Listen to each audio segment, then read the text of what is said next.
নমস্কার বন্ধুরা, আমরা কামারপুকুরের মেলায় চলে এসেছি।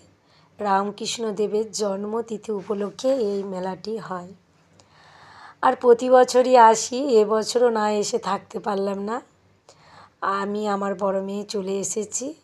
আর একের পর এক দোকানে আমরা ঘুরে বেড়াচ্ছি আর একটা করে সামান্য জিনিস কিনছি। আর ঘুরতে ঘুরতে সন্ধে হয়ে গেল। এবারে ভাবছি খাবারের দোকান দিকে যাওয়া যাক। প্রথমেই কিন্তু মিষ্টির দোকানে চলে এলাম, বাড়ির জন্য জিলাপি নিয়ে যাব। আর খুব সুন্দর জিলাপিগুলো করছে জানেন, না দেখিয়ে পারলাম না। দু ধরনের জিলাপি আছে, অল্প ফুলের আবার বেশি ফুলের। আমরা বেশি ফুলেরটাই নিয়ে গেলাম বাড়িতে।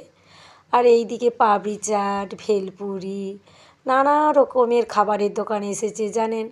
কোনটা খাবো কোনটা খাবো না বুঝতেই পারছি না।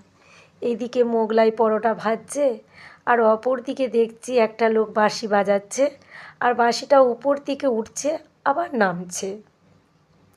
খুব সুন্দর শব্দ হচ্ছিল জানেন। এই শব্দটা কিন্তু মিউট করে রেখেছি, শোনাতে পারছি না আমি বলার জন্য। আর এই দিকে দেখুন, রুমালি রুটিটা এত সুন্দর কায়দা করে উপরের দিকে ছুঁড়ে দিচ্ছে, আবার ভিডিও করছি বলে আরও একবার ঘুরিয়ে দিল।